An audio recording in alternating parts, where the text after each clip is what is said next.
Espacio en Blanco. Radio Nacional de España.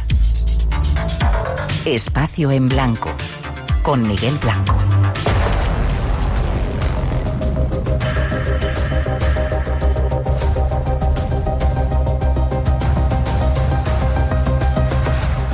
Hola, buenas noches. En plenas fiestas navideñas ya estamos listos para nuestra aventura. Es tiempo de misterios, comienza el Espacio en Blanco. Algo que ya hacemos desde el estudio 208 de la Casa de la Radio, con nuestros mejores deseos para este tiempo de renacimiento que vivimos, lejos de los ruidos y de esas luces artificiales que nos rodean. Ojalá pudiera ser así. Con los saludos y la bienvenida de todo el equipo. Esta noche en la parte técnica, Lautaro García, Ana Tejera en la producción, Luis Miguel Domínguez en la redacción y Tere Vilas en la locución. Y además Natalia Sotillos en la realización y coordinación, y este que os habla, Miguel Blanco, como siempre. Un honor compartir este tiempo de radio en estas fiestas navideñas, que os deseamos a todos llenos de aventuras y bendiciones. Tenemos forma de comunicar con vosotros. Déjate caer en nuestras redes. eBlanco Radio, RN. Por WhatsApp, 633 50 50 11. Y en el mail, espacioenblanco@rtve.es. Redes que controlan Antonio Baena y Ramón Álvarez. Y para hoy, esto es lo que os hemos preparado. Ya de lleno en plenas fechas navideñas, seguimos fieles a nuestra cita con los misterios de nuestro mundo. Un tiempo que aprovecharemos no para hablar de los tópicos de estos días, sino de otros enigmas. Veréis temas navideños, ¿no? Queremos ir de viaje hacia un lugar donde la guerra ha sembrado el miedo y la muerte, y os lo ofrecemos tras esa introducción. La emboscada fue un ataque con armas de fuego y granadas perpetrado el 29 de noviembre de 2003 por la insurgencia iraquí en Latifilla.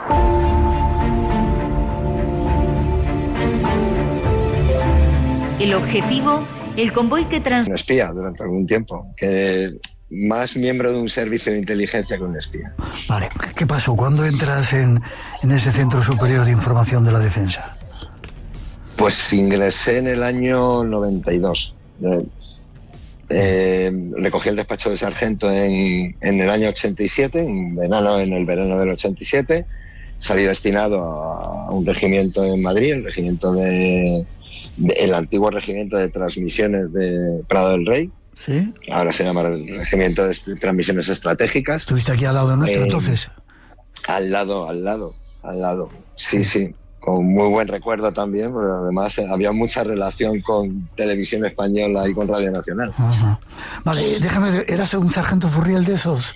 Tosco y duro y que metía caña y imaginarias y leches No, nada más lejos. Ya los sargentos duros que siguen existiendo, pero esa imagen del sargento duro, no, los suboficiales del ejército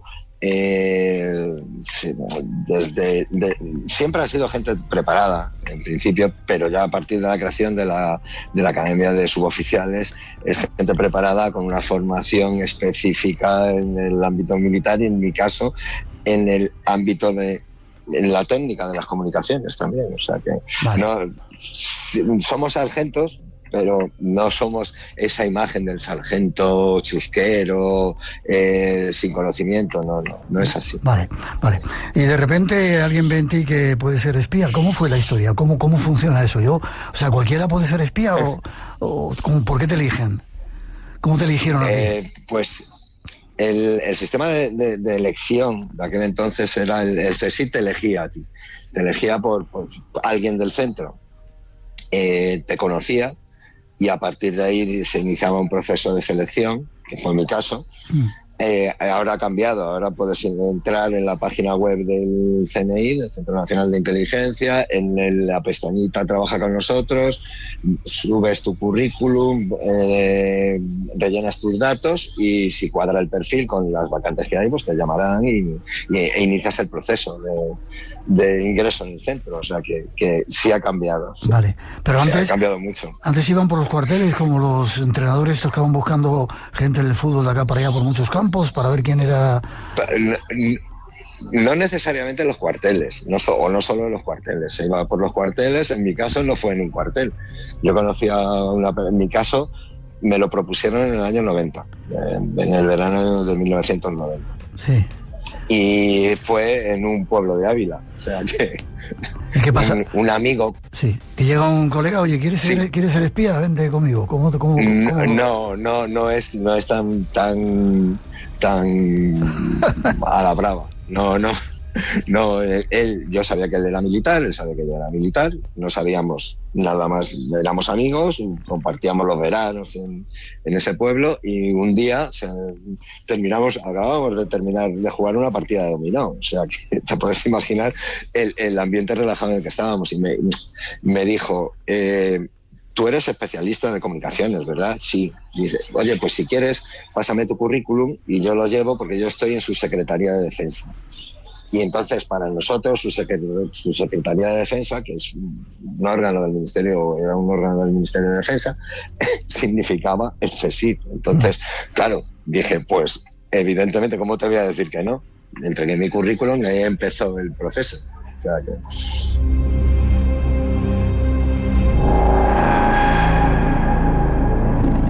Y te aceptan, ¿y qué empezaste a hacer dentro del CNI o el Centro Superior de Información? Empecé a poner los ojos muy grandes, porque evidentemente con 25 años que ingresé yo, lo que se te queda es una visión distinta. Aunque era militar, había tenido formación militar, pero el centro siempre causa respeto. Y empecé a hacer casi las mismas tareas que realizaba en el regimiento, pero en el centro, en el CSIC. ¿Se puede decir qué tareas eran? Sí, porque no son secretas. Yo era técnico de mantenimiento de comunicaciones. Entonces, pues básicamente nos encargábamos de todos los equipos de comunicaciones de las redes del centro. O sea, eso sí se puede decir. Evidentemente, un centro sin comunicaciones no es nada. No. Vale. ¿En qué parte empezaste a trabajar ahí? ¿En Madrid? No sé dónde está la sede central del centro. En Madrid. Sí. En Madrid es la sede central. Ahí ha transcurrido casi toda mi carrera. O sea que... Vale. Déjame que ponga una cosita y nos ponemos más serios.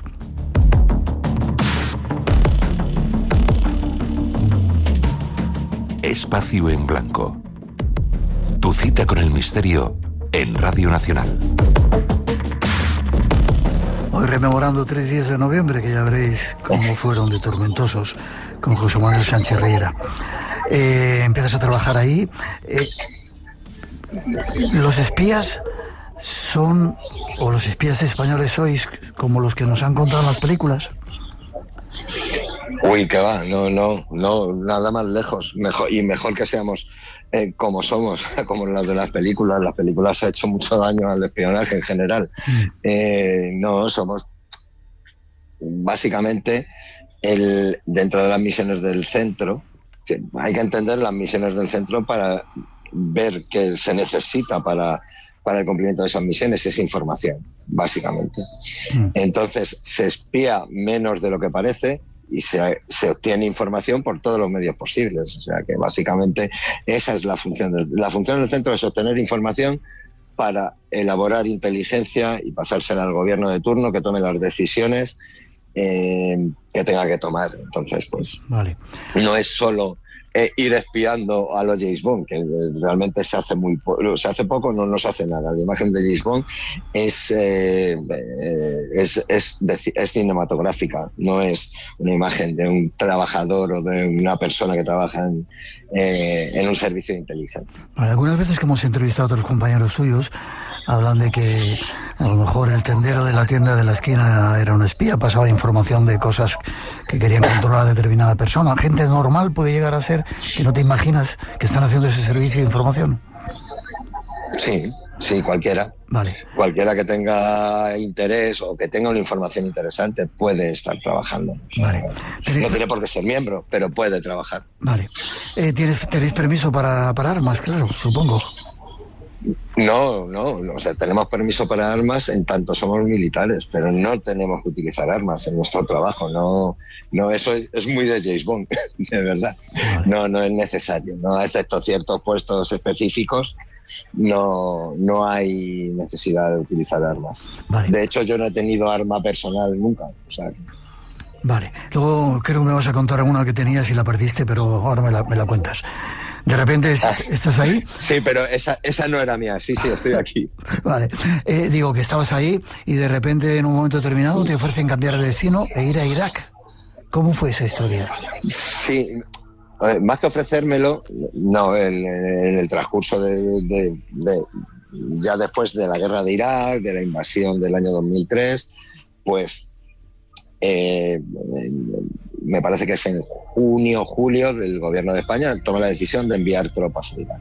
Entonces, cuando hay un envío de tropas, un contingente militar, con ese contingente militar se envía un equipo del Centro Nacional de Inteligencia.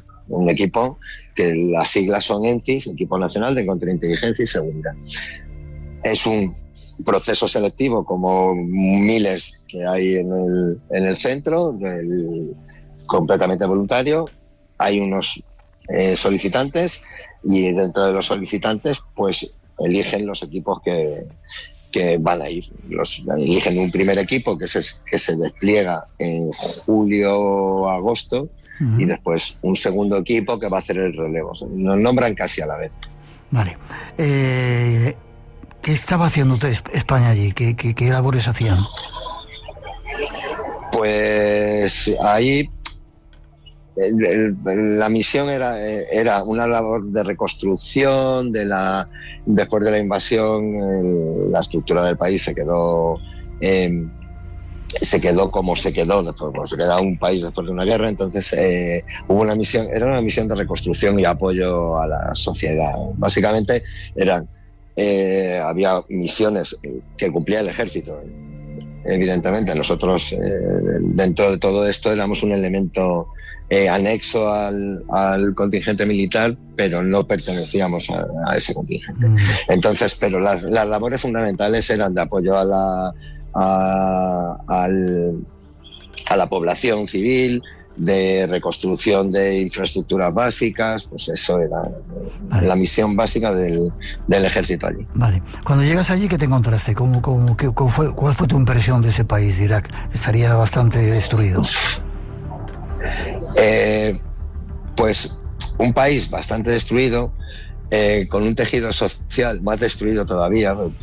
No podemos olvidar que Saddam Hussein, el dictador iraquí, es un dictador poco respetuoso con los derechos humanos y menos con los de parte de su población. La mitad de la población, pues 60% aproximadamente, era chií.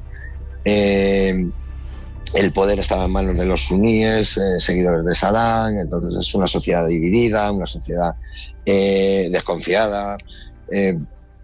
Es una enseñanza en 3 días bastante grande y con mucha información que asimilar, pero sí, básicamente es un país destruido, no del todo, pero sí en gran parte, y una sociedad muy dividida. Vale. ¿Cuál era tu misión exactamente allí? ¿Seguir con las comunicaciones dentro del cuartel? No, nuestra misión son equipos muy específicos, son equipos que apoyan al contingente militar a través de información. O sea, nosotros hablamos con gente de la zona, gente que quiere o con los que contactamos y que nos puede pasar información que es válida para el objetivo básico de nuestros equipos, que es la seguridad de las tropas. O sea, obtenemos información para que las tropas en su labor no haya elementos de seguridad o de falta de seguridad. Ya. Vale, ¿cómo? El caso, 15... Sí, dime. No, dime tú. No, hay un caso que es 15 días antes de que llegásemos nosotros a iniciar las labores de esa semana que íbamos a pasar allí. Uno de nuestros informantes en la zona avisó al equipo de Diguanilla, que iba a estar yo más adelante, de que iban a poner un artefacto explosivo en el camino de salida de la base militar. Entonces, pues se avisó al mando militar, se consiguió desactivar el explosivo y no hubo que lamentar daños ni personales ni materiales. Entonces, básicamente ese es el trabajo que hacemos: obtener mucha información, evaluar el riesgo y pasar esa información al mando militar para que su labor se desarrolle con la máxima tranquilidad posible dentro de nuestras posibilidades.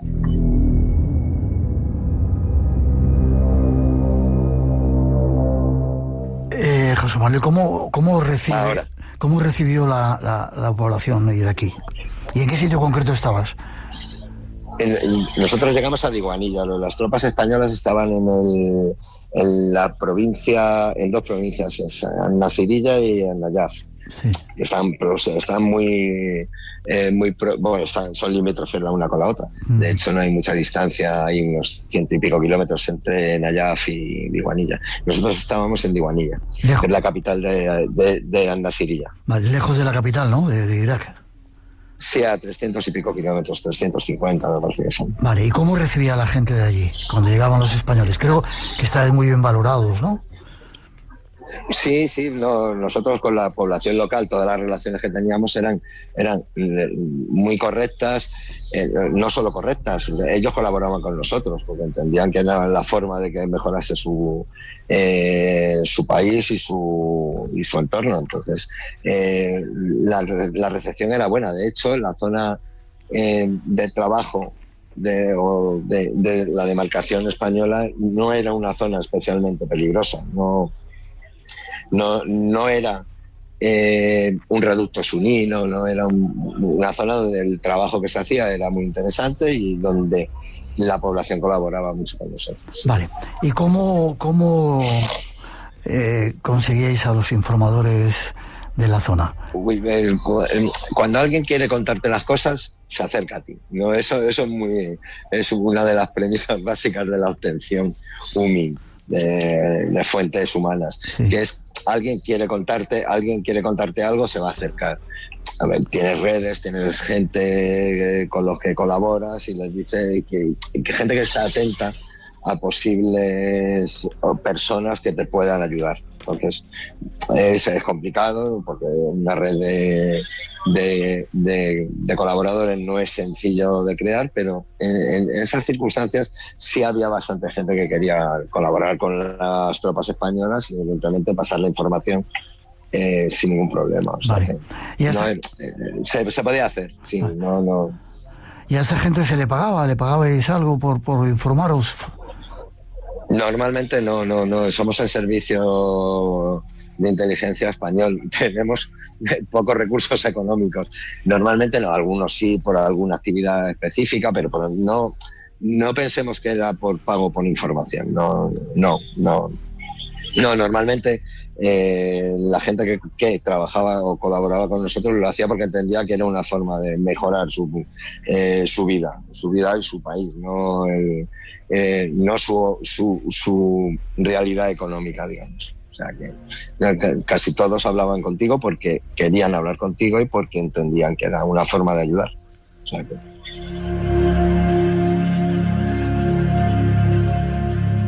Vale, pero de repente un día todo se complica y sois bienvenidos al infierno. Es un capítulo de tu libro.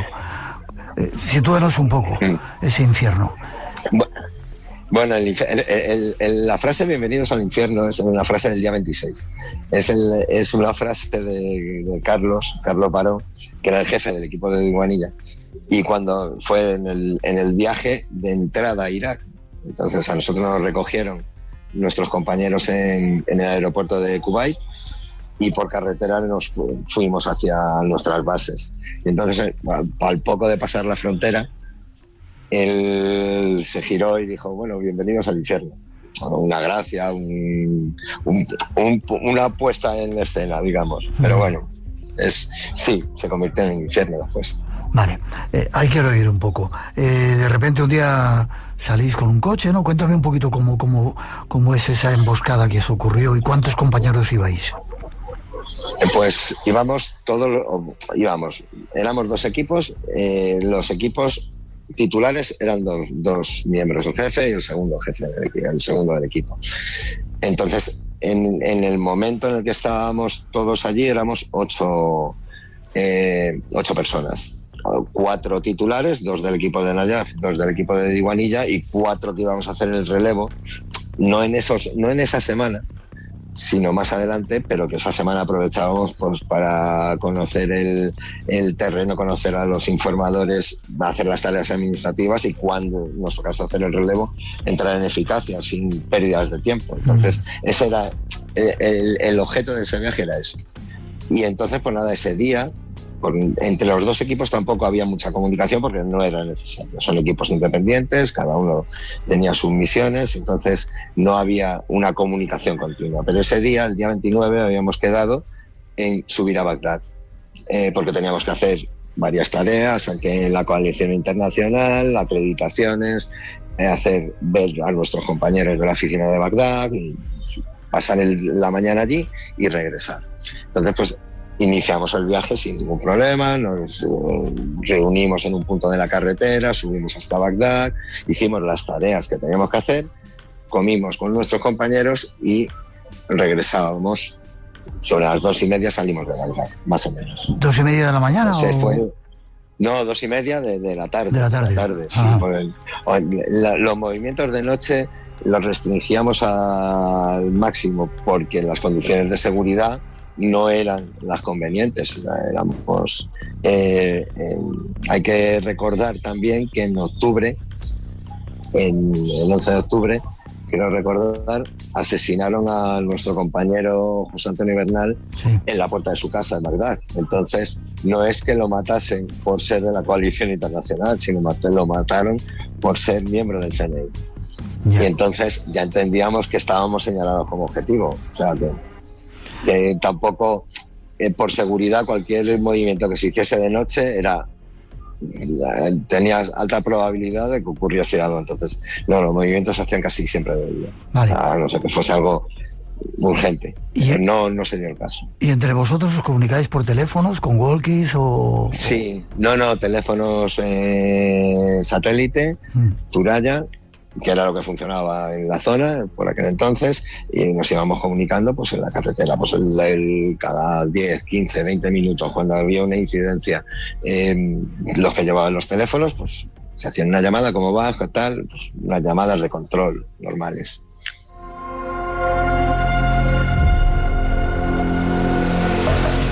¿Estás a gusto? Me gusta siempre preguntar a los invitados. Sí, hay veces que te pierdo el sonido. Vale. Pero sí estoy a gusto, por supuesto, estoy a gustísimo. Estoy para verme, porque estoy en la recepción de un hotel, tranquilito, o sea que estoy cómodo. Vale. De repente os comunicáis y algo pasa, un coche se pone por delante. Cuéntame un poco cómo fue esa emboscada.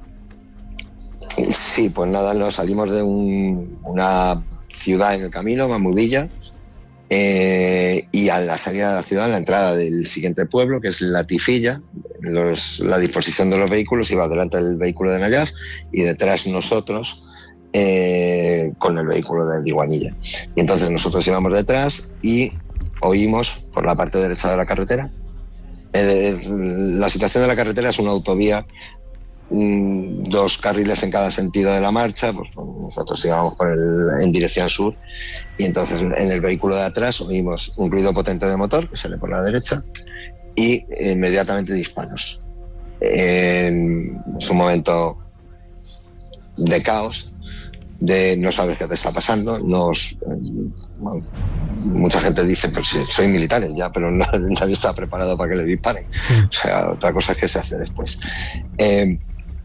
Y entonces, pues nada, nuestro conductor, Alfonso, que era un tipo experimentado, muy operativo, inmediatamente se pone en el carril izquierdo, acelera, sobrepasamos al vehículo de Najaf les avisamos de que nos están disparando, seguimos avanzando, mucha velocidad. A mí me dio tiempo a girar la cabeza y ver el tipo de vehículo, un sedán blanco, tipo americano de los años 80 aproximadamente, y fusiles saliendo por el lado derecho del vehículo de los atacantes.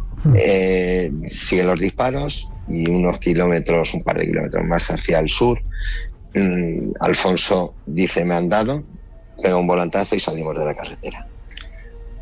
Ahí pues aparecemos en medio de un charco con una vaguada que había entre la carretera y unas casas de la Tifilla, y nada, nos da tiempo a Carlos y a mí a bajarnos del vehículo por el lado derecho.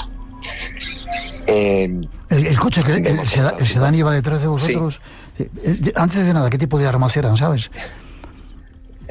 Sí, eran, yo lo que vi fueron fusiles AK-47 Kalashnikov, o sea que sí, fusiles de asalto. Yeah. Y nada, pues nos dio tiempo a salir, ver la situación. Alfonso, que era el conductor, había muerto. José Carlos, que iba a ser mi jefe, que iba detrás de Alfonso, estaba herido grave. Nosotros estábamos ilesos, conmocionados por el golpe. Pues fue una salida de carretera bastante abrupta.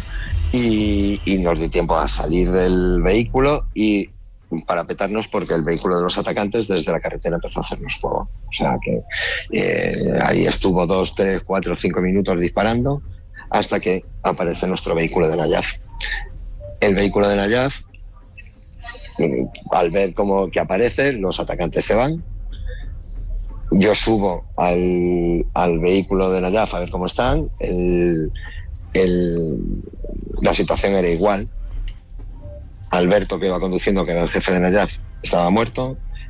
José Lucas, que iba justo detrás de él, estaba herido grave. Y Nacho y José Merino, que iban en el lado derecho, y esos. Entonces, nada, subí, tuve un minuto, bajé con Nacho. Ya Carlos estaba haciendo llamadas. Conseguimos contactar con nuestro coordinador de la misión en Madrid, le estábamos dando las coordenadas GPS, y en el momento en que vamos a comenzar a dárselas, empiezan a dispararnos desde las casas a 30 o 40 metros de donde estaba nuestro vehículo parado. Y nada, ahí Nacho se sube al vehículo de Nayaf, yo me quedo con Carlos.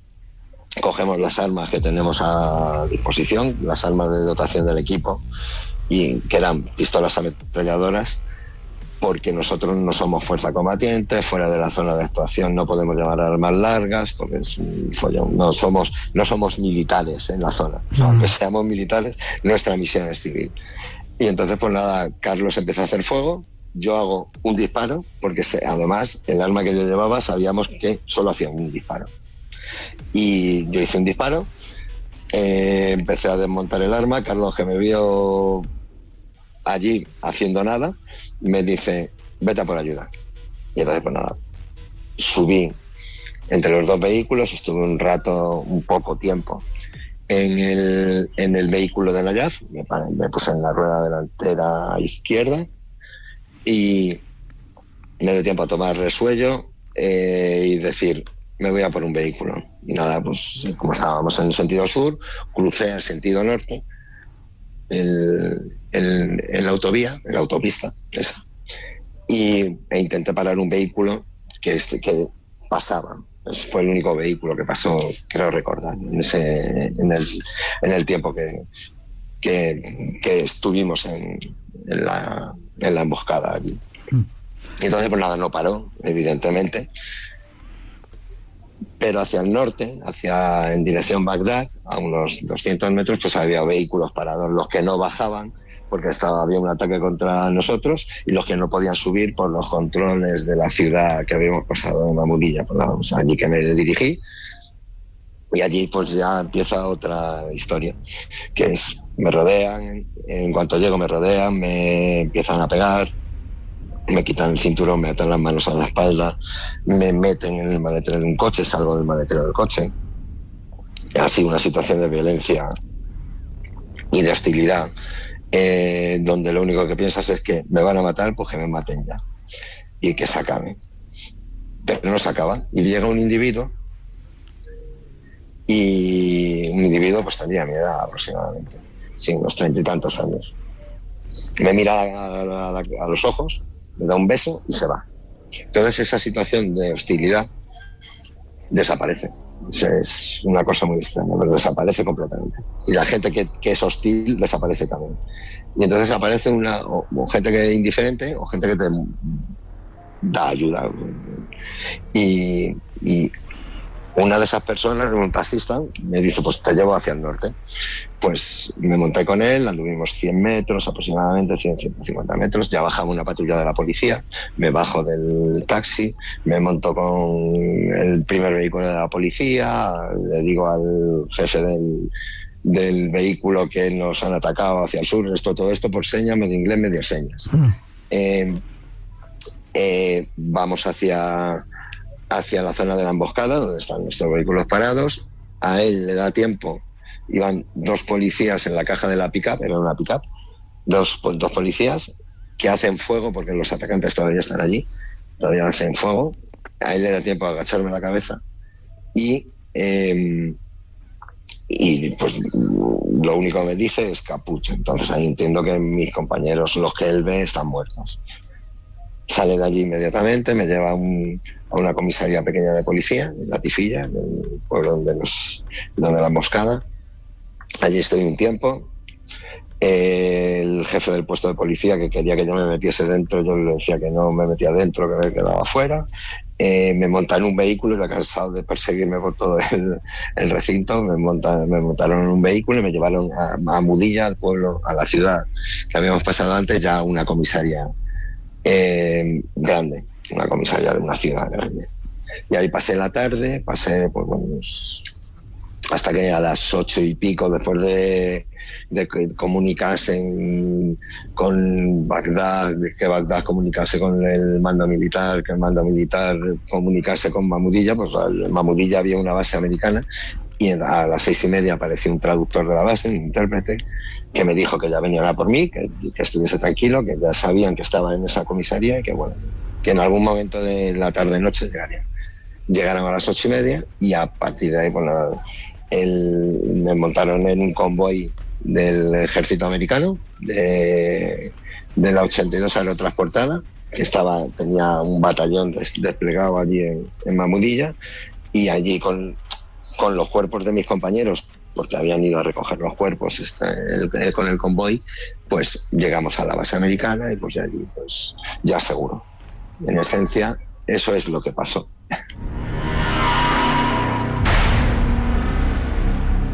¿Y no te has preguntado nunca, José Manuel, quién era ese ser que te miró a los ojos y te dio un beso y te libró? ¿Era un ángel?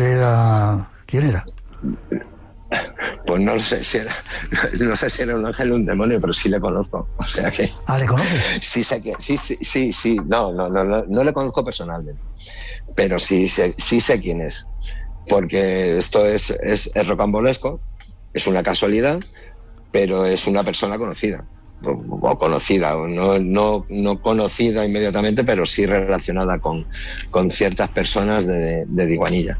Pues este individuo que llegó allí por casualidad, porque había oído que había un ataque contra occidentales y él se acercó, vio a un occidental, le dio el beso y se fue, pues resulta que es pariente en algún grado de una de las personas con las que nosotros estuvimos reunidos el día 27, comiendo con esta persona, que era un jefe tribal de la zona de Diguanilla, y este es pariente suyo. Entonces él le dijo, yo salva a un occidental, y su pariente, el jefe, le dijo, pues ese occidental es un español que es amigo nuestro. Entonces sí sabemos quién es, yo he visto una fotografía suya, no tengo intención de desplazarme a Irak a verle, pero bueno, sí sabemos quién es. Ya. Casi terminando, ¿cómo se siente uno después de haber perdido? Perdiste a todos los compañeros, ¿no? Pues te sientes solo. Lo primero que te sientes solo, como un cobarde, porque estás vivo, culpable, porque estás vivo. Pues son procesos, el proceso de culpabilidad y de cobardía es inmediato, o sea, es un proceso de esa noche, nada más. Pero es un proceso muy intenso. Pero sobre todo a mí lo que después de todos estos años, lo que más me queda es la soledad. Soledad controlada, pero sí, te sientes un poquito huérfano. Ya. ¿Te jubilaste o te jubilaron después de esa historia? Sí, pero 11 años después. 11 años después. 11 años después. Yo quise seguir trabajando y yo, de hecho, después del atentado estuve un mes de baja nada más. El médico, el psiquiatra que me trataba, me veía bien y me preguntó si yo quería seguir trabajando. Yo me veía bien también, entonces pues nada, seguimos trabajando 10 años más, hasta que la cabeza, después de un periodo con crisis de estrés postraumático y bastante complicada, en el año 2013 ya decidí que no podía seguir trabajando, porque eso era retornar al 29 de noviembre todos los días, era angustioso. Entonces, pues en 2014 me retiré, me pasé un tribunal médico, me incapacitó el tribunal médico y a partir de entonces soy un civil más. Vale. ¿Tiene sentido? ¿Tuvo sentido todo aquello, José Manuel? Hay que pensar que siempre hay sentido, o sea, no podemos, además a un militar, miembro del CNI, no le puedes preguntar por el sentido de las misiones. Las misiones se cumplen, no entras a valorar el sentido de teníamos que estar, no teníamos que estar allí. Había tropas, nuestra misión era estar con las tropas, se está. Ya está, no puedes llegar más allá porque tampoco tiene mucho sentido el retorcer algo que no, además que no entra dentro de nuestros parámetros de funcionamiento.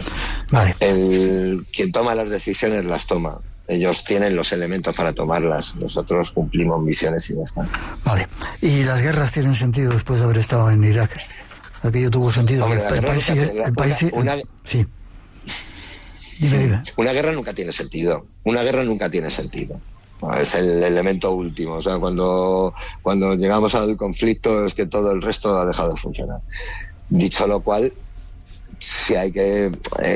claro, nosotros en puridad tampoco estuvimos en una guerra. O sea, y alguna vez las guerras comienzan siempre con alguna excusa disfrazada de valoración política pero al final es cuando una guerra es un fracaso, básicamente. Pero bueno, también pues, el ejército está primero para prevenirlas, y una vez estás en ellas, pues para defender lo que tu país te pide. Entonces, pues bueno, pues una vez tomada la decisión, es lo mismo. Una vez tomada la decisión, si el ejército tiene que actuar, tiene que actuar. No hay un planteamiento de esto va a ser, es lícito, no es lícito. No hay que ir a ese extremo. No. Una vez tomada, el problema es de quien toma la decisión. Pero eso para eso les pagamos, para que tomen las decisiones. Ojalá que sean buenas decisiones. Casi te despido. Bueno.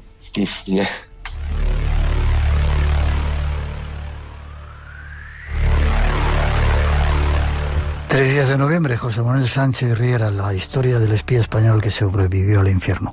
Espero que te hayas encontrado a gusto con nuestro programa. Por supuesto que sí, Miguel. Un placer. Y espero que lleves una vida tranquila, armoniosa y llena de cosas buenas.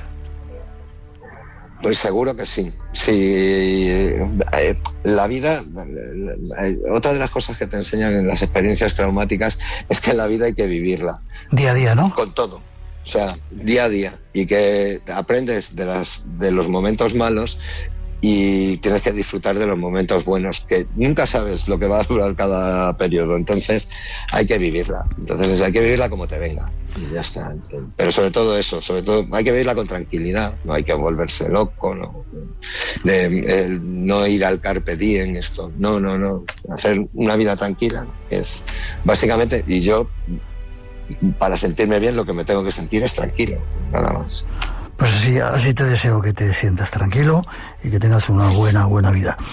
Estamos en contacto. Bueno, muchas gracias. Y gracias a ti por contarnos estas historias que la mayoría de las veces se desconocen. Fuerte abrazo. Pues gracias a vosotros por escucharnos. O sea, al final esta es una historia de mucha gente que trabaja para esto, para la seguridad de todos. Por eso os damos las gracias. A todos ellos, a ti en nombre de todos ellos. Lo mejor del mundo para ti. Hasta prontito. Venga, gracias. Adiós. Y seguimos. Nuestros compañeros vuelven con sus voces y con sus casos a inundarnos en este mundo del misterio.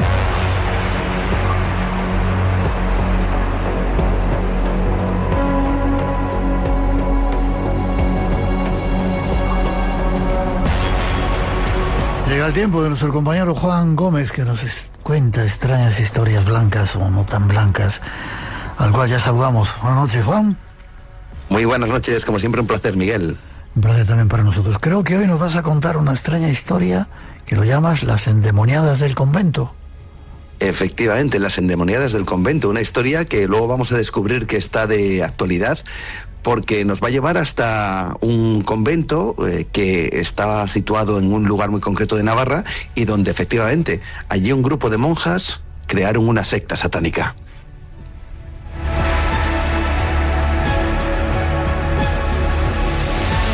Navarra, un convento del siglo XVIII. Efectivamente, un convento del siglo XVIII, un convento de las Carmelitas Descalzas, en concreto en Corella, que como hemos nombrado, pues está en Navarra. Un convento que fue fundado, a ver, según las fuentes, hay quien lo ubica en el año 1699, hay otras fuentes que lo ubican en el año 1722, pero en cualquier caso, quien lo funda es una mujer de la alta sociedad de la época llamada Águeda Josefa de la Encarnación, una mujer muy adinerada que se cambia el nombre y se hace llamar Sor Águeda Luna. Bueno, pues aquí ya empiezan los misterios, porque esta mujer dicen que ya presentaba todo tipo de estigmas, los estigmas de Cristo en su cuerpo, que obraba milagros, que sangraba y que expulsaba, fíjate, Miguel, esto es muy interesante, piedras grabadas con cruces. Oh. E incluso llegaba a vender ciertas reliquias y también pañuelos que estaban impregnados en su propia sangre, que ella misma decía que era la sangre de Jesucristo, lo cual atraía grandes y generosas donaciones. Bueno, pues esta mujer es, digamos, el epicentro de toda esta historia que tiene que ver con estas endemoniadas de ese convento. ¿Y cómo se descubre lo que pasaba dentro? Porque pasaban pues cosas en el convento, ¿verdad? Sí, efectivamente, claro, una cosa era lo que ocurría fuera en el exterior con esta mujer y esos supuestos milagros, y otra cosa efectivamente lo que dices, lo que ocurría en su interior. Bueno, pues las acusaciones comenzaron prácticamente 20 años después, en el año 1743, cuando una de las monjas, en concreto Sor María de Yaguas, confiesa que ella ha participado en aquelarres, en reuniones satánicas que se hacen en el interior del convento. Hay otra de las mujeres, otra de las monjas, María Josefa de Loya, que ella llega a arrojar incluso una carta por la ventana del convento en donde explica ciertas cosas que ocurren en ese lugar, en ese interior. Y te puedo garantizar, Miguel, que en el interior de ese convento, al parecer, las cosas que ocurrían eran aterradoras. Una secta satanista formada por monjas. Ahí está, fíjate qué extraño. Sí. ¿Qué era lo que pasaba? ¿Qué cosas ocurrían?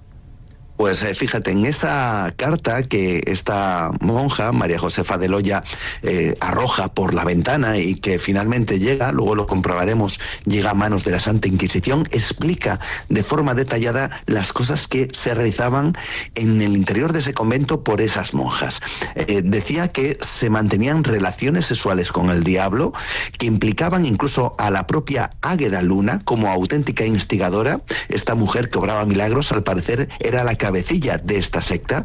Profanaban imágenes de Cristo, hacían pactos, dicen, explícitos con el diablo, que, según decían, se le aparecían como un apuesto joven y que mantenían relaciones sexuales frecuentes con ellas, ¿no? Con el demonio.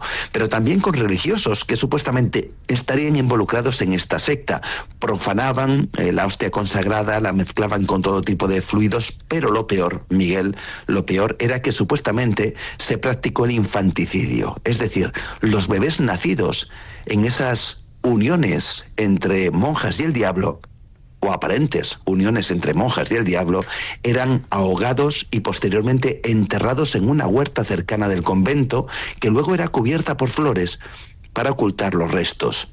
De hecho, se llega a decir en esa carta que la madre Águeda confesó ser, y cito textualmente, muy viciosa y haber quedado embarazada varias veces preparando brebajes abortivos como una extraña farmacéutica del diablo de la época. Supongo que llegaría todo eso a oídos de la Inquisición. ¿Intervino?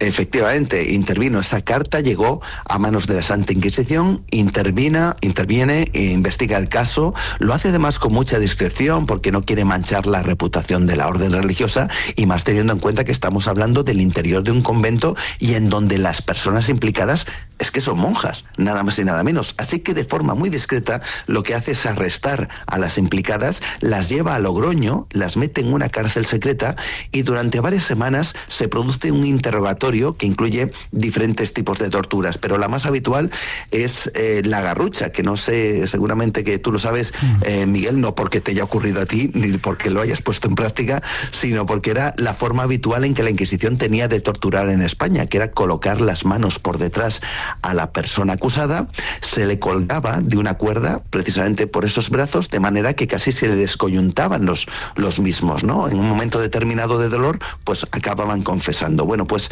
esa fueron precisamente la forma, la manera en la que estas mujeres aparentemente confesaron que efectivamente se había creado una secta en el interior de ese convento.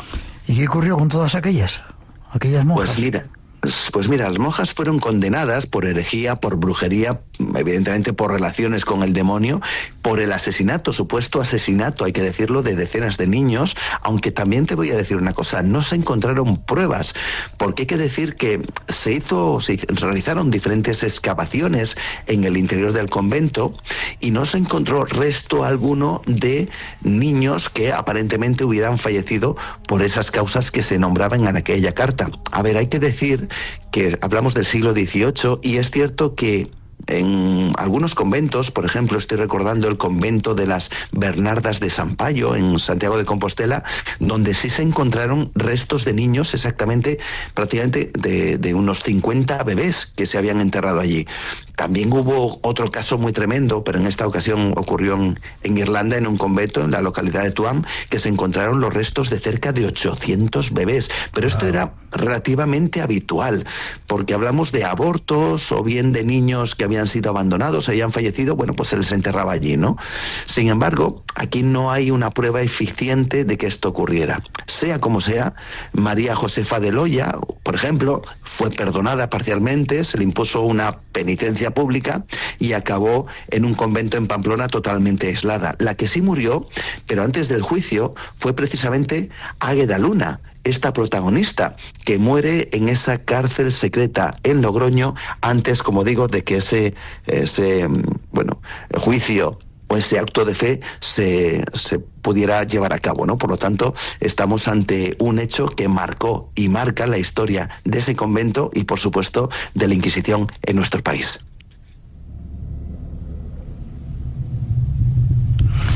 ¿Por qué has venido a contarnos ahora esta historia del siglo XVIII? ¿Por qué es tan relevante este asunto? Pues mira, es relevante por esto que vamos a escuchar. Esta es Lucía, la nueva postulante. Bienvenida a nuestra comunidad, hija. Yo quiero irme a mi casa, con mi familia. Estás en casa. Estás con tu familia. ¿Qué está pasando aquí? Es mejor que no lo sepas. ¡Vas a traer el mal!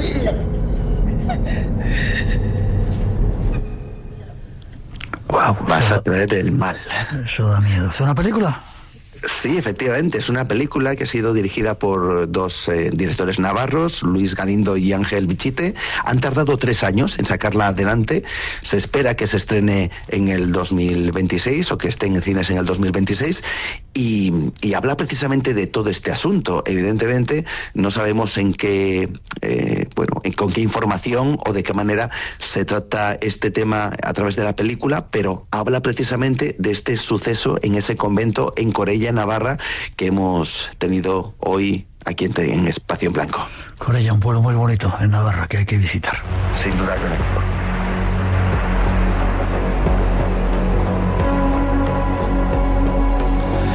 Como siempre, gracias. Las endemoniadas del convento era el tema que nos traía hoy Juan Gómez. Forma de contacto por si quieren contarte esas extrañas experiencias que algunos de nuestros oyentes viven. Pues a través de Juan Gómez, @gmail.com. Un abrazote fuerte, nos vemos prontito. Fuerte abrazo, Miguel, gracias. Vamos a hacer una pausa, llegan los servicios informativos de las 2. Nuestros compañeros nos traen la actualidad, la una en las Islas Canarias, pero tras la información regresamos.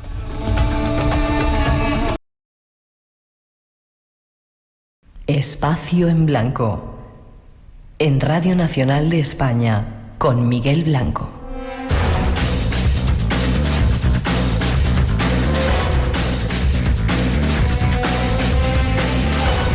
Pasan algunos minutos de las 2 y después de la información, la una en las Islas Canarias, y después de la información regresamos. El mundo del misterio llega de nuevo en la segunda hora de este Espacio en Blanco especial. Son programas de Navidad con un único deseo: acompañaros en estos días especiales en los que la luz de nuevo vuelve a resurgir. Y para seguir viaje, nos vamos hasta Alemania con un nuevo invitado que nos va a traer temas sorprendentes. Tras esa introducción, os lo ofrecemos.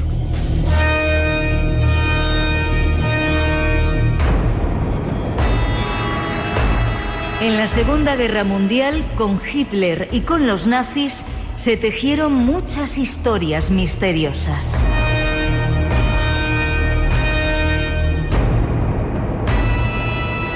Conocemos muchas de ellas, pero la que hoy queremos contaros había quedado al margen.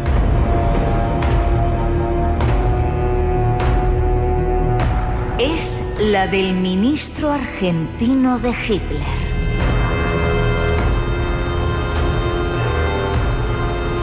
Y tenemos a un invitado que la ha investigado de primera mano.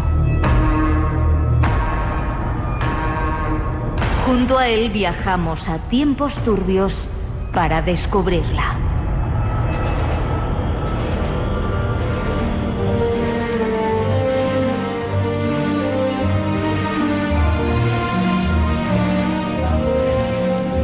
Vuelve con nosotros un personaje multifacético.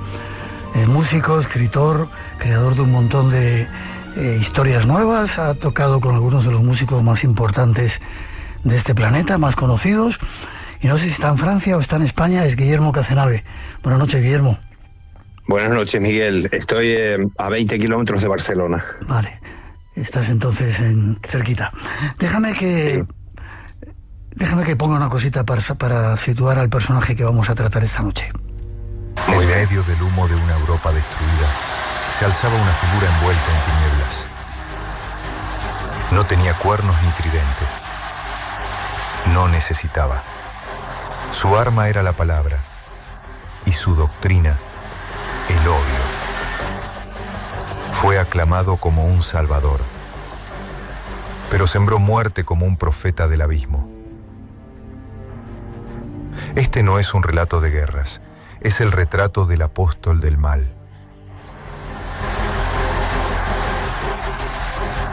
No gobernó solo. A su lado, 3 figuras sellaron el destino de millones.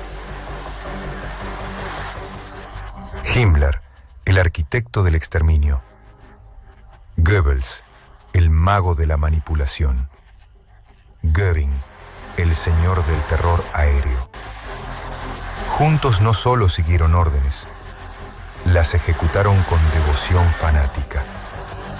Pero, ¿cómo se construye un monstruo? Mucho hemos hablado sobre Hitler y también sobre ese movimiento que derivó en una de las mayores guerras y catástrofes de la historia de la humanidad. Hablamos de Hitler, de Goebbels, de Himmler, de Mengele, pero resulta que hay un personaje argentino como nuestro invitado. ¿Era tu primo, tu tío, tu tío abuelo, Guillermo? No, espera, siempre te he dicho, y hemos dicho algunas veces, que Guillermo Cazenave, cualquier historia que toques, tiene un primo o alguien cercano que la ha vivido, de cualquier parte del planeta, y no sé si ocurre aquí lo mismo con el personaje que vamos a dar a conocer hoy. Bueno, no exactamente. Ricardo Darré era un argentino nacido en Buenos Aires.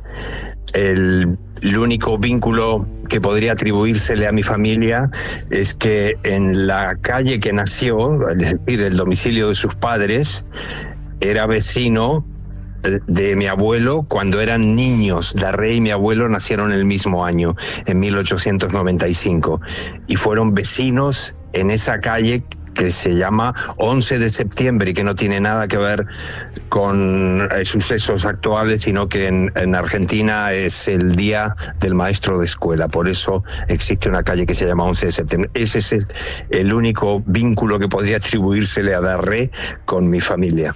Vale. Fue ministro de Agricultura y argentino. Poco se sabe sobre él. ¿Quién fue Ricardo Darré?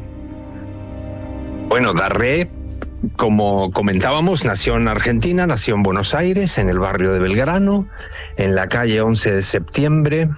Su padre era alemán, pero hijo de franceses, por eso el apellido Darré es francés. Y su madre era argentina, hija de suecos. Y él, de niño, en Argentina, fue al colegio alemán, a la Goethe-Schule, que aún existe, donde van hijos de familias alemanas, y se formó allí, aprendió varios idiomas, alemán, inglés, francés, y fue Boy Scout. Viajó por Argentina. Y finalmente, en su preadolescencia, sus padres lo enviaron a estudiar a Londres, al famoso King's College, como de intercambio estudiantil para que aprendiera mejor inglés. Y luego a Heidelberg, la famosa ciudad alemana, donde hay universidades y una ciudad siempre célebre por su cultura. Pero estuvo allí 3 años interno, ya que sus padres se habían quedado en Argentina. Y en 1912, sus padres ya emigraron a Alemania, se establecieron allí definitivamente, y Darré comenzó a estudiar primero en una localidad que se llama Gummersbach, que es la pequeña París de Alemania, y luego, que esto sí que es importante porque tiene que ver con su futuro y con lo que ocurrió también y cómo influenció a Hitler, estuvo estudiando en la ciudad de Witzenhausen, que es una pequeña localidad donde siempre se fomentaba el aprendizaje de la agricultura, de las granjas, y allí fue cuando Darré, en su adolescencia, luego de visitar varias granjas, sintió una tremenda compasión por la explotación animal, se hizo vegetariano por eso, y fue después pionero en crear granjas bio y en fomentar que los animales, gallinas, vacas, vivieran en libertad. Esta actitud suya tendría después una enorme influencia, no solo en Hitler, sino en Himmler y en varios jerarcas nazis. Ya sabes que yo soy muy cobarde y no me hago responsable de lo que tú cuentes. No hay problema, yo sí me hago responsable y sé que todo lo que estoy diciendo es cierto. Hace unos años hablamos sobre los nazis en Argentina y Paraguay. En un momento de la entrevista tú dijiste, pero hay mucho más. ¿Te referías a esta historia? A mí cuando me la contabas el otro día por teléfono, yo alucinaba porque ni idea de quién era este personaje. Cuando escuchas historias sobre Hitler, Goebbels y toda esta panda, nunca se le nombra. ¿Te referías a esto? Entre ellos me refería a este y a otros personajes más vinculados al célebre Joseph Mengele, pero sobre todo a Darré, porque Darré, de todos los ministerios del Tercer Reich, era el único no alemán, era argentino, y fue sobre todo fue ministro de Agricultura y de Alimentación, porque gracias a él Hitler llegó al poder porque Darré estuvo 3 o 4 años haciendo campaña entre todo lo que se llamaba el campesinado, los campesinos de toda Alemania, intentando convencerles Darré de que Alemania iba a salir de esa crisis, de la hiperinflación que tenía, de la deuda enorme, de todos sus problemas económicos.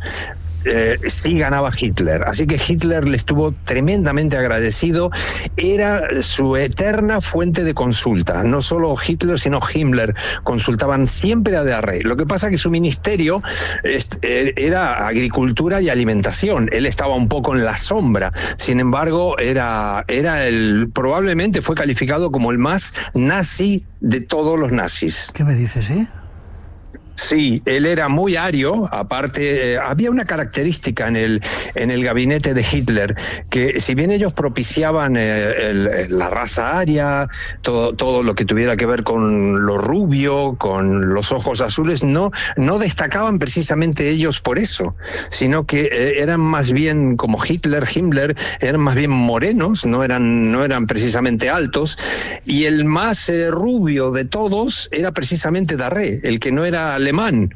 ¿Pero por qué? Porque él tenía esa ascendencia también sueca, escandinava, por parte de su madre, y Darré además les hacía bullying, le llamaba a Hitler y a Himmler, le llamaba a veces despectivamente, con algunas frases en alemán que después, si quieres, yo te las comento, porque es muy, muy curioso. No, coméntalas ya si quieres. ¿Era más racista que los propios alemanes entonces? Era el más racista de todos, Miguel. Era el más racista de todos. A Hitler le llamaba Klein Schuhbart, que quiere decir bajito con bigote. Y a Himmler, en broma se los decían en las reuniones, y a Himmler, que no se enteraba mucho de las cosas, le llamaba cállate que tú eres un Hühnerzuchter, que eres un granjero de pollos. Porque Himmler, antes de entrar en el partido nazi, efectivamente tenía una granja de pollos, y Darré le llamaba despectivamente, tú cállate que eres un Hühnerzuchter. Y bueno, así que le toleraban. Hitler se reía mucho con Darré, le toleraba cosas que no se las toleraba. Eso te iba a decir, porque decirles a Hitler o a Himmler, pues por mucho menos los pasaban por el paredón y los llevaban a un campo de concentración, ¿no? Bueno, ellos eran camaradas, ¿no? Y Darré había combatido en la Primera Guerra Mundial, había sido un héroe de la Primera Guerra Mundial, había estado herido en cantidad de combates, y él estaba muy enfadado sobre cómo había tratado a Alemania a los excombatientes de la Primera Guerra, hasta el punto de que él quiso regresar a Argentina al acabar la Primera Guerra Mundial, pero no pudo porque no tenían dinero, no había dinero. En Alemania estaba viviendo una hiperinflación tremenda, se quedó allí, se especializó en la agricultura, se especializó en los pesticidas, pero en crear pesticidas bio. Su obsesión era lo bio, lo natural, el vegetarianismo, el cuidado y el respeto hacia los animales, el acabar con las granjas de explotación, fomentar una vida naturista, otra forma de comprender el tratamiento hacia la flora, hacia la fauna de nuestro entorno, y bueno, y finalmente se quedó allí y se volvió un especialista en pesticidas bio, cosa que fue un pionero en todos los sentidos, en cosas que ahora son muy comunes. Y Guillermo, ¿por qué no salen las fotografías o los documentales? Siempre sale Hitler al lado de Himmler o Goebbels, y por lo menos, claro, yo no lo conocía, pero no se le ve mucho por ahí, ¿no? A Darré no, porque, bueno, Darré era un poco el cerebro gris en la sombra. Él había escrito un libro porque estudió filosofía, emigró a Finlandia mientras estudiaba, donde estuvo trabajando también en granjas, y él escribió un libro que fue definitivo para Hitler, que fue el famoso libro Sangre y Suelo, donde Darré, él especificaba que todas las personas tenían un vínculo con la tierra, con su suelo, y que esa era su sangre, digamos, su tierra. Era un poco fomentar, ¿no?, un hipernacionalismo, de decir, este árbol es alemán o argentino o español o de lo que fuese, ¿no?, y no de otro sitio, ¿no? Entonces, él, que estaba tan apasionado por Escandinavia y por la raza escandinava, convenció a Hitler y a Himmler, por eso también lo nombraron ministro de asentamiento y de raza. Tuvo 2 ministerios, donde los alemanes, para llegar a la raza perfecta, tenían que cruzarse con mujeres escandinavas, y de hecho él propició el secuestro de miles de chicas escandinavas y de niños también escandinavos que fueron trasladados a Alemania para tener relaciones con alemanes y crear esa raza de combinación, según él, de vikingos con la raza germánica, que esa iba a ser la perfección absoluta, unida a una alimentación que no contuviera carne. Era toda su teoría, Sangre y Suelo. Hitler tenía el libro de Darré como su libro de cabecera.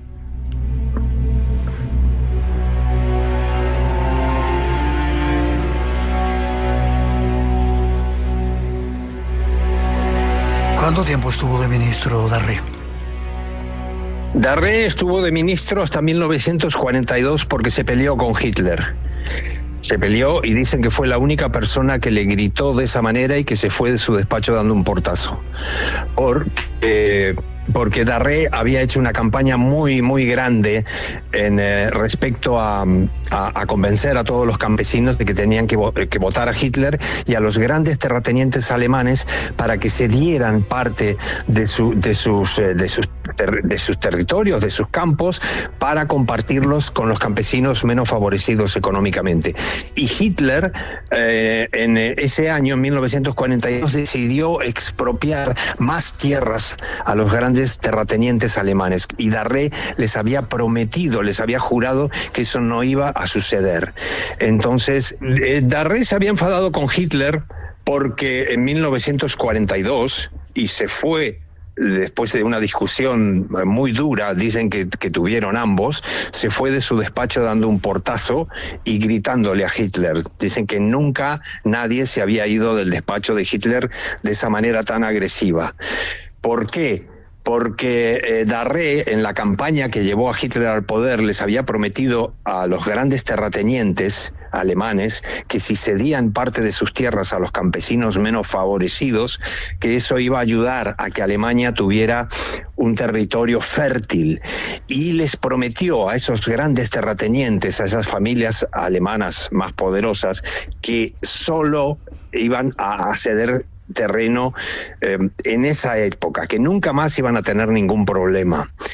Y Hitler en 1942 decidió expropiar más campos, más fincas a los grandes terratenientes, cuando Darré les había prometido y jurado que no. Entonces Darré se enfadó con Hitler y le dijo: tú has llegado al poder gracias a mí, a la campaña que yo hice, y a los campesinos que te votaron, y yo les prometí que esto no iba a suceder, y tú estás traicionando los ideales de sangre y suelo, que son los que a mí me animaron a entrar en el partido nazi, y esto no lo voy a consentir. Y bueno, tuvieron una discusión muy, muy dura, según testigos, y Darré se fue gritando y le dio un portazo a Hitler y renunció a los dos ministerios y se marchó del gobierno nazi. Eso fue en 1942.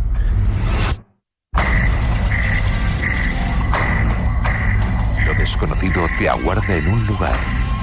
Espacio en Blanco con Miguel Blanco en Radio Nacional de España. Y esta noche con Guillermo Casanave hablando de un ministro argentino, Ricardo Darré, en el mundo de los nazis.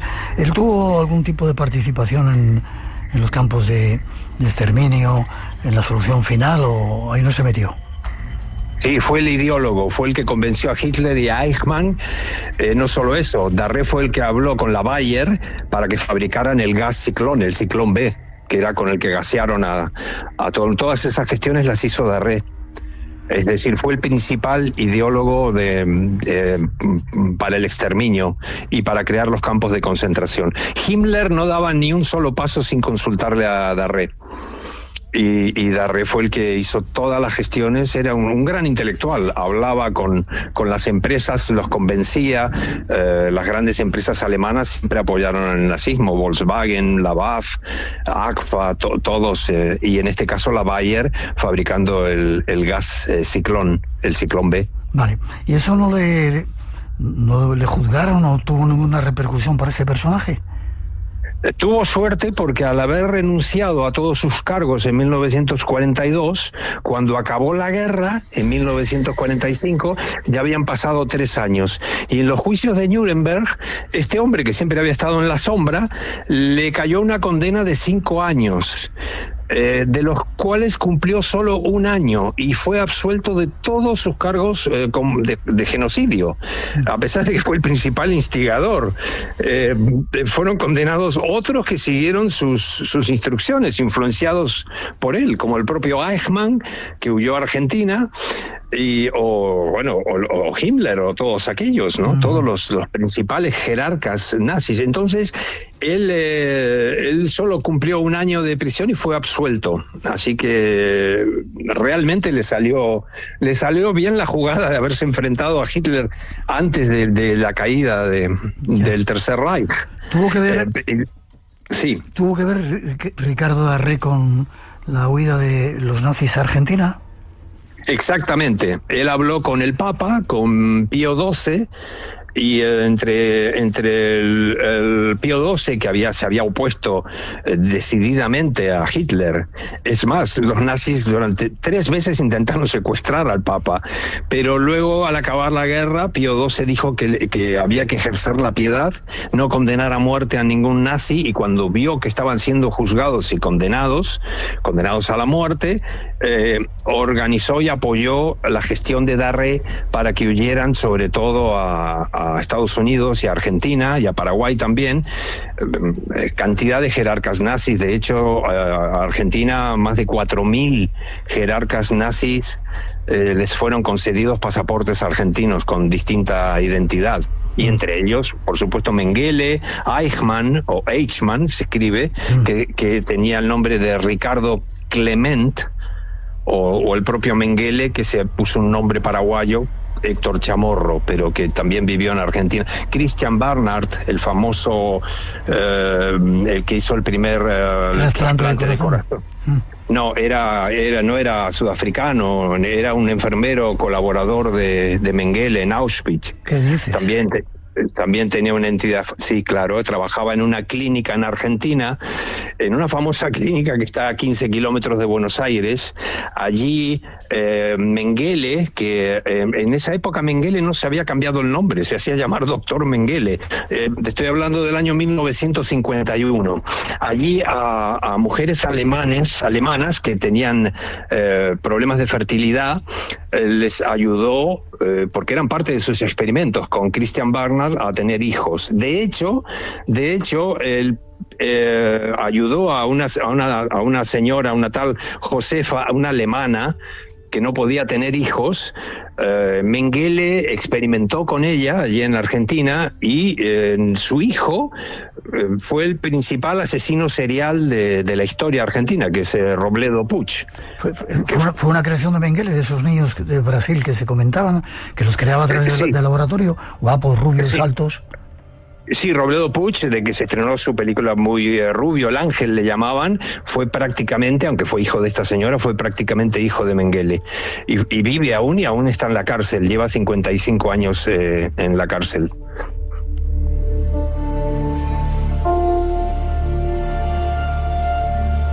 Ya te he dicho que yo no me hago responsable de lo que cuentes, ¿eh? Eso habías dicho del doctor, que no quiero repetir.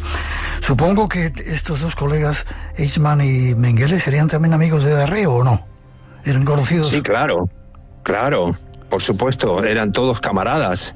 Él ayudó a que pudieran huir a Argentina. Entonces él sin el apoyo del Vaticano jamás se hubiese podido hacer esto. Y muchos huyeron vía Madrid, Canarias, Brasil, Buenos Aires, otros se desperdigaron en Paraguay, y allí quedaron, o sea que allí estuvieron. De hecho, hubo un momento en los años 50, en la década de 1950, donde en la Mercedes-Benz, la fábrica de Mercedes-Benz en Argentina, dicen que el 70 o el 80% de los que allí trabajaban eran huidos de la guerra de Alemania, personas con cantidad de circunstancias legales que nunca fueron aclaradas, y que empezaron una nueva vida allí en Argentina con distinta identidad y pasaportes de allí. Vale, estamos a punto de terminar.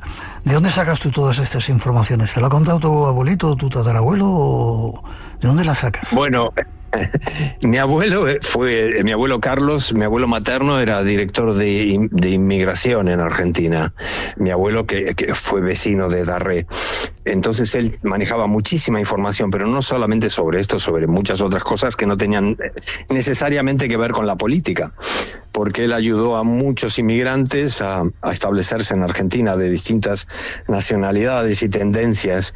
Y además el primo de mi madre, mi tío Bubi, era miembro de un partido nazi en Argentina. Mi tío Bubi había nacido en Austria y murió hace tiempo, murió en 1999, y él formaba parte de un partido nazi que había en Argentina, que tenía muy pocos votos, nunca superaban los 20.000, 22.000 votos, y él también tenía mucha información sobre esto.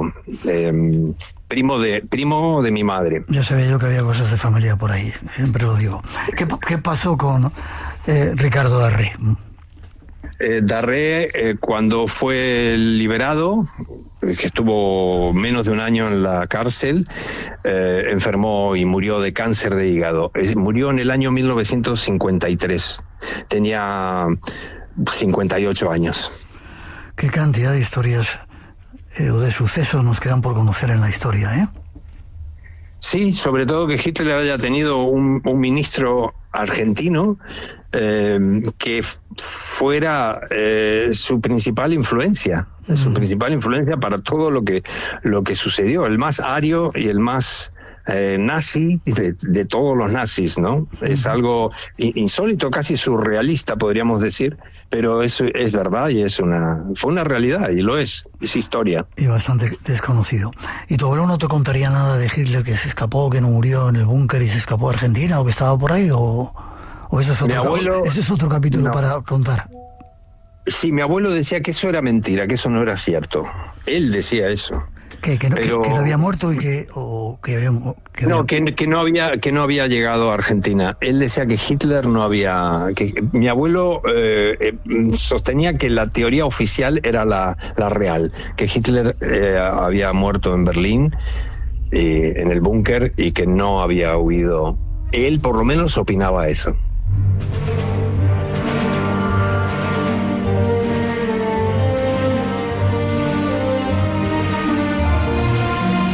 Aquí un capítulo desconocido de esa parte de la historia que tenía que ver con Hitler, Mengele, Goebbels y ese argentino Ricardo Darré, que fue ministro argentino con los nazis y con Hitler.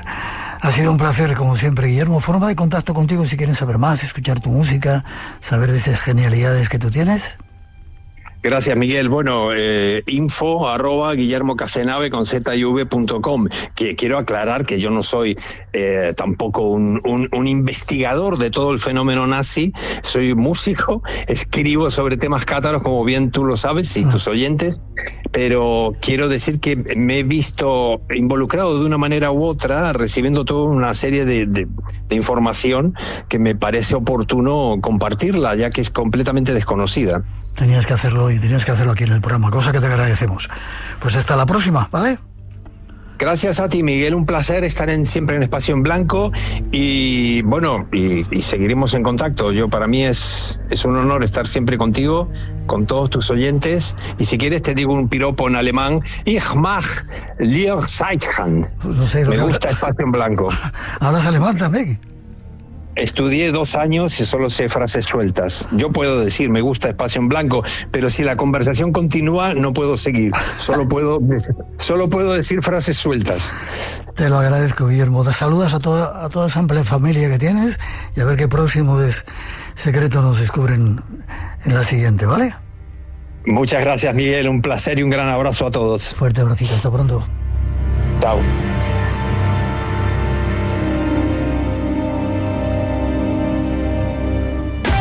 Radio Nacional de España, la radio por delante. Bienvenidos al concurso más grande de la televisión. Esto es The Floor. Hoy tenemos a Gonzalo Pinillos jugando en la categoría de juguetes. Gonzalo, ¿estás listo? Claro. Adelante. Un bolígrafo. ¿Un bolígrafo? No, momento, pero ¿cómo que un bolígrafo? Claro, Chenoa. Porque este bolígrafo se convierte en juguetes para todos los niños y las niñas que más lo necesitan. Forma parte del juego, consigue tu bolígrafo solidario. Un juguete, una ilusión. Una campaña de Radio Televisión Española y la Fundación Crecer Jugando. Radio Nacional de España. En Radio Nacional, el misterio continúa. Un viaje por nuevos universos a la búsqueda de respuestas. Espacio en Blanco, con Miguel Blanco.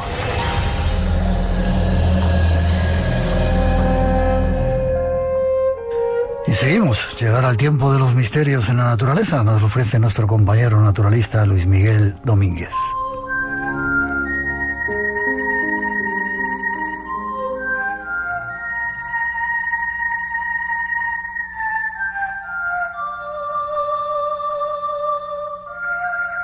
Esta es la sintonía que anuncia que llega nuestro nuevo compañero, uno de los naturalistas más importantes del país, Luis Miguel Domínguez, que ya está con nosotros. Luismi, ¿cómo estás? Hola, buenas tardes, muy bien, muy bien. Qué placer que estés aquí con nosotros. Hoy me han llamado de Estados Unidos, que te habían escuchado, y te iban a hacer una entrevista por ahí. ¿Hasta dónde llega el espacio en blanco, eh? Bueno, pues hombre, a donde se merece, ciertamente. Y la verdad es que, por lo que veo, la geografía es inalcanzable, de verdad, ¿eh? Sí, para la radio es una cosa mágica. Y lo que tú te mereces, sí. Que te hagan entrevistas por ahí. Déjame que pongamos una introducción de algo que vamos a tratar esta noche. En el antiguo Egipto, la enfermedad no se consideraba simplemente un problema físico. A menudo se creía que estaba relacionada con factores sobrenaturales como maldiciones, la intervención de dioses o la posesión por espíritus malignos. Por lo tanto, los médicos, conocidos como Sunu, no solo debían tener conocimientos prácticos sobre la salud, sino también habilidades en el ámbito espiritual. Los médicos más respetados eran sacerdotes de Sekhmet, la diosa de la guerra y la sanación. Se creía que Sekhmet podía causar enfermedades, pero también curarlas si se la aplacaba mediante rituales. La profesión médica en el antiguo Egipto estaba organizada en una estructura jerárquica, con varios niveles de especialización. Sunu, el médico general, encargado de tratar dolencias comunes y realizar diagnósticos. Wapsasun, especialistas en enfermedades particulares como los oftalmólogos o los dentistas. Wanwat, médicos de alto rango que atendían a la familia real y a los nobles.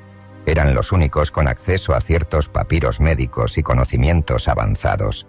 Los médicos egipcios solían formarse en casas de la vida, que eran centros de estudio vinculados a los templos.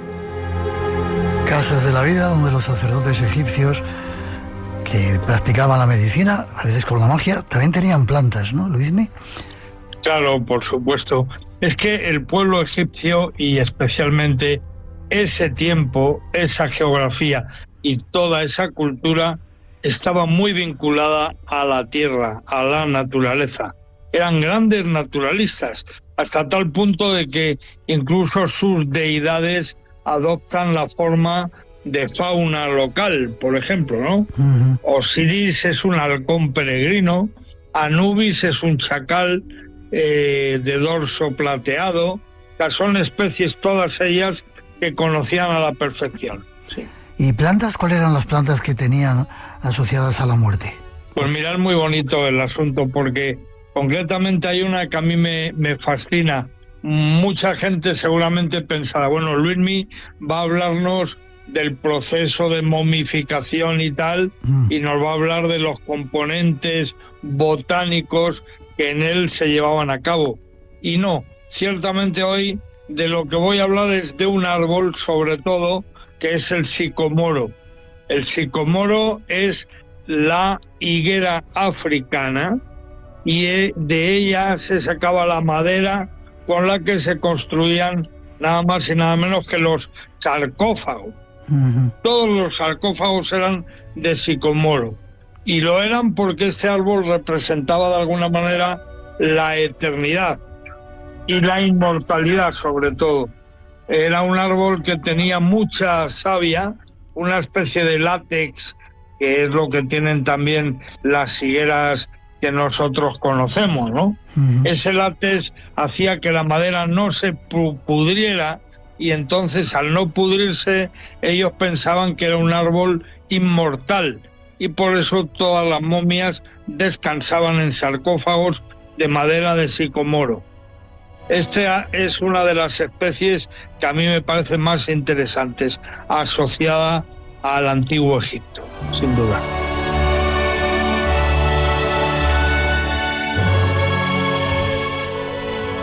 Es curioso cómo, lo has dicho, sus pueblos estaban arraigados todavía a la naturaleza, como quizá lo estuvieran los romanos o los griegos o los celtas, como hemos perdido nosotros ese contacto. Luego te preguntaré, quizá lo que estamos viviendo ahora fuera de esa naturaleza. ¿Había alguna otra planta que utilizaran que fuera mágica para los egipcios o nos vamos a Roma y a Grecia? Mira, por ejemplo, la mirra era muy buscada y muy valorada entre esos médicos a los que hemos citado al principio, ¿no? La mirra, que siempre Baltasar, nuestro rey mago, mi rey favorito, el rey etiópico, es el que llevaba la mirra. Sí. Bueno, la mirra es mucho más importante que el árbol del incienso en la historia de la antigüedad. La mirra tiene un gran valor a todos los niveles y es maravillosa. Y también la goma arábiga, por ejemplo, la utilizaban mucho los egipcios. La goma arábiga no es nada más y nada menos que hacerle una escisión al tronco de determinadas acacias y entonces, igual que en un pino resinero sale la resina que aprovechamos y utilizamos, la goma arábiga es de alguna manera la savia de las acacias. Y para que te hagas una idea de qué importante valor antibiótico incluso tienen estas resinas, yo en mi periodo de vida junto al pueblo masái detecté una cosa muy bonita. Los masái se cuidan mucho la boca, la dentadura, y los masái lo que hacen es, además de limpiarse con un palo permanentemente y hacerse una limpieza bucal muy exhaustiva, mastican un chicle permanentemente. Este chicle se llama osilale y el osilale es la resina de ciertas acacias, es la goma arábiga, sin duda alguna. Sabes que los masái tienen un origen nilótico, ciertamente, o sea que tienen mucho que ver, sin duda, con los egipcios. Lo que aprendemos contigo. ¿De dónde se saca la mirra? ¿De un árbol también?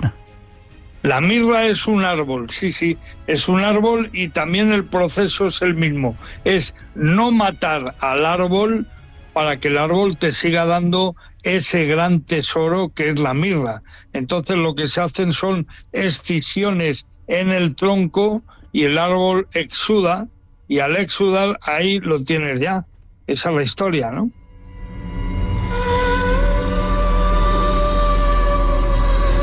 Solo son píldoras de estas plantas sagradas, de estos misterios de la naturaleza que nos trae Luis Miguel Domínguez.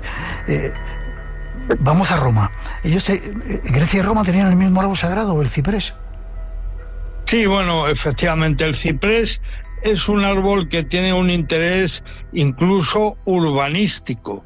O sea, si tú pones un ciprés en un determinado punto, en un cruce de caminos, por ejemplo, o para señalizar dónde está tu casa o la basílica que tú consideras más importante, bueno, lo único que tienes que hacer es plantar un ciprés. Y el ciprés tiene esa intencionalidad. Es un árbol que lo que hace es señalar. Su sombra, como bien sabemos, es alargada. Y por tanto, el ciprés nos permite entender un mapa del paisaje natural de manera impresionante, ¿no? Griegos y romanos compartieron muchísimas cosas, pero en este caso botánico, indudablemente el ciprés es el árbol de esas dos culturas. Nos vamos más atrás, los celtas, el tejo, he oído hablar de ello, ¿no? Sí, el tejo que, como sabes bien, en el norte de España, en Galicia y en la cordillera cantábrica, el tejo nace de forma natural, genera incluso algunas masas leñosas de gran interés y está todavía presente en muchos campos santos del norte peninsular. Así como el ciprés cumple también una función funeraria, el ciprés cumple esa función, pero el tejo la cumple igualmente en la Cabrera leonesa, por ejemplo. En varios pueblos de la provincia de León podemos encontrarnos con cipreses. Si es un árbol, yo diría que religioso también, claro. ¿Utilizaban los celtas el fruto del tejo para suicidarse? ¿O lo he oído mal? Hombre, realmente toda esta familia de árboles, sabinas, enebros y tejos, comparten un tipo de baya, para entendernos. El frutillo que dan es un frutillo muy amargo, muy tóxico. De hecho, la ginebra, por ejemplo, se hace, como sabes, con las bayas del enebro, y el endrino, por ejemplo, también nos aporta una bebida como es el pacharán, por ejemplo. Bueno, esa toxicidad de los frutillos complicaban la vida a algunas personas que la tomaban, pero el hecho del suicidio asociado al tejo yo no lo tengo del todo documentado.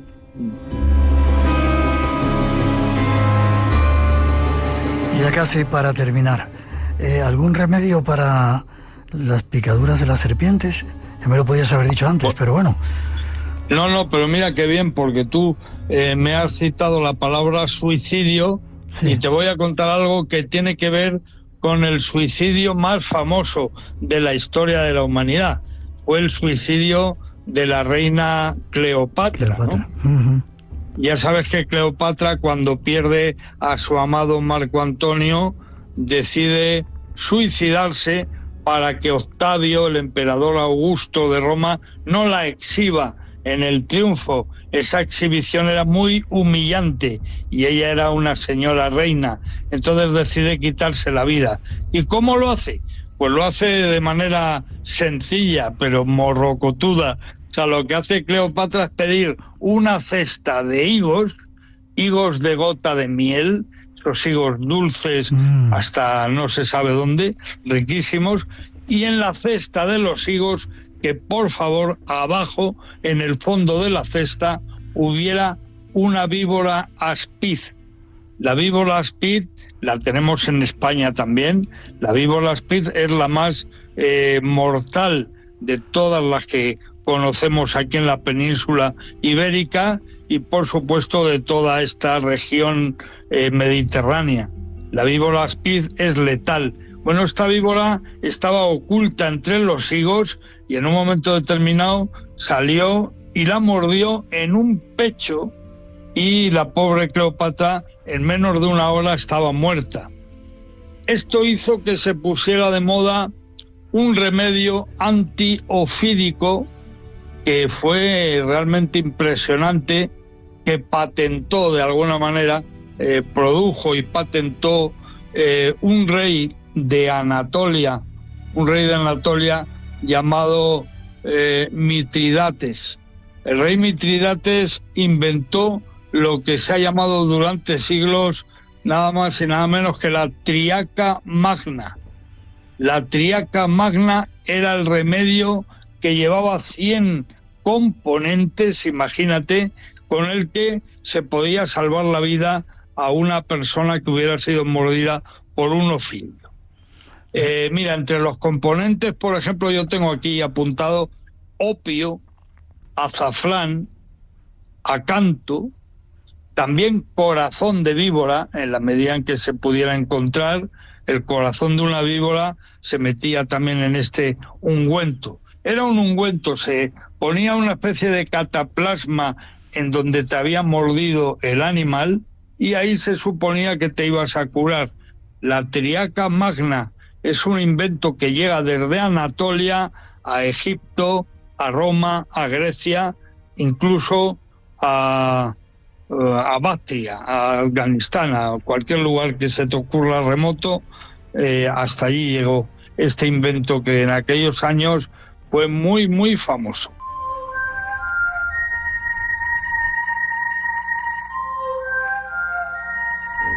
En uno de esos muchos viajes que has hecho por el mundo y que estando con tribus, ¿nunca te ha mordido una serpiente?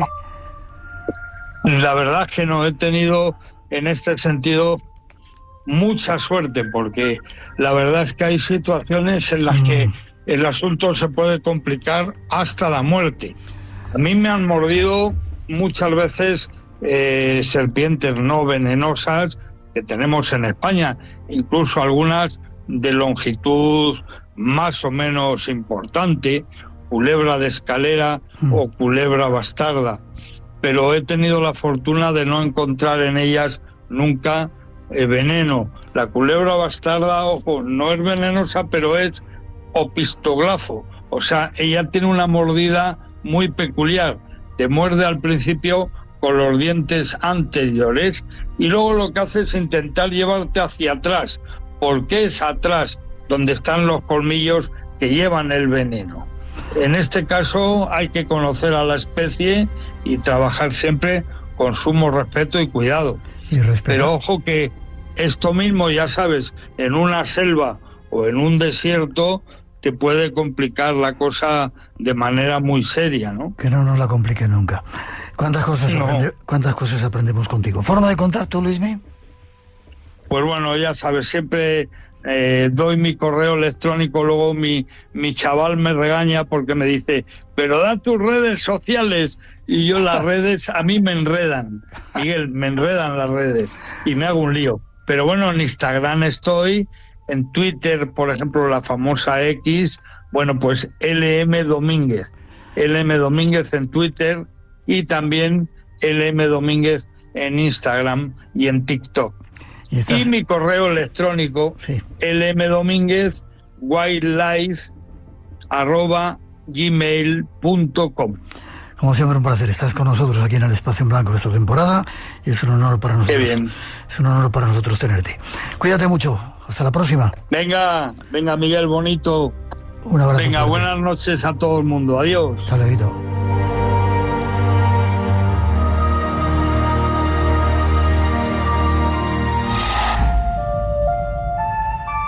¿Qué hay al otro lado? ¿Te atreves a imaginarlo? Solo quien sale a buscar, encuentra. Espacio en Blanco. Siempre tu lado del misterio. Estamos un año más con el Padre Ángel. Le hemos hecho la entrega de los fondos del Congreso Vida Después de la Vida. Y Padre, quiero que nos digas cómo ves el planeta en este momento, el mundo. Es curioso que siempre te preguntan por el futuro y nunca te preguntan por el presente. ¿Cómo veo el planeta en el futuro?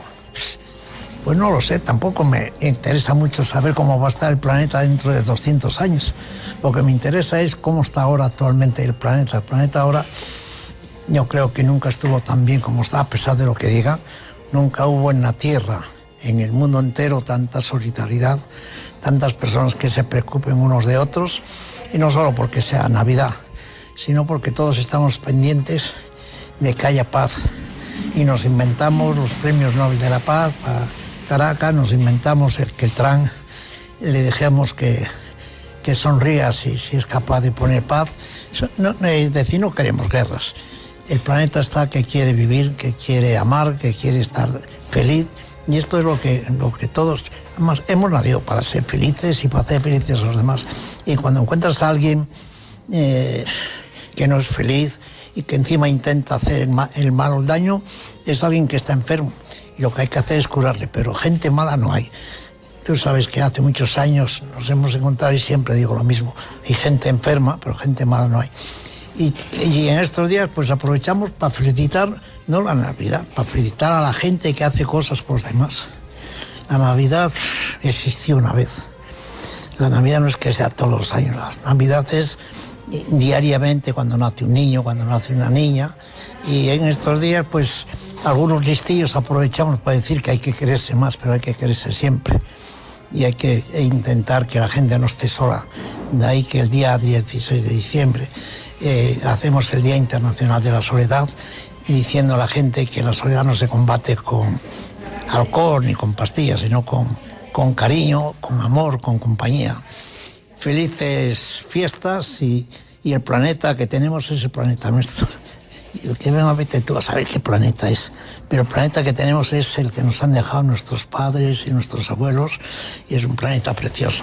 Tú y yo hoy estamos sentados en una casa de Mensajeros de la Paz feliz, dando besos a los niños, dando regalos a los niños, compartiendo con un proyecto precioso que desde hace muchos años Rafael y tú y un equipo grande hacéis del más allá, en donde dais a entender de que hay que quererse, que lo importante en la vida es quererse. Qué bonito, padre, que haya gente como tú. Ojalá hubiera mucha más, y te deseo un año lleno de salud, de venturas y de bendiciones. Gracias siempre por estar aquí con nosotros. Un año nada más. Yo he pedido 20 años. El otro día me dijeron, ¿qué haría usted si tuviera 20 años menos? Dije, no, ¿qué haría yo cuando tenga 20 años más? Hay que decir un año más, no, hay que decir todos los años que se pueda, que podemos estar. Y sobre todo a los escuchantes, a los que nos oyen, decirles que no están solos, que a través de herramientas como esta que tú haces durante tantos años, a las santas horas de la mañana, a las que yo digo, y he escuchado a Blanco a las altas horas de la mañana, y es una compañía. Gracias de verdad por acompañar a las personas que están tan solas a esas horas de la mañana como hacéis este programa. Gracias a ti, gracias.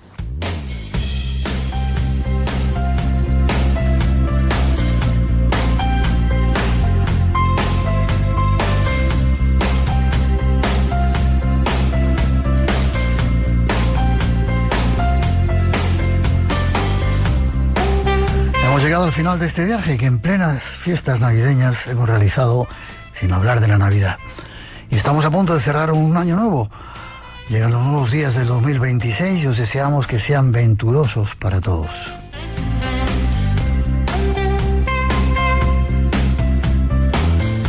Que terminéis y comencéis bien esta nueva vuelta al sol, y que la luz que renace llegue a todos con nuestros mejores deseos.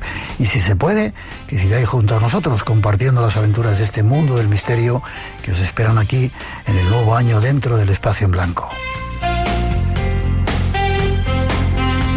Feliz año para todos, feliz semana, nos vemos aquí en vuestra cita con el misterio en Radio Nacional de España dentro del Espacio en Blanco. Nos vemos en 7 días.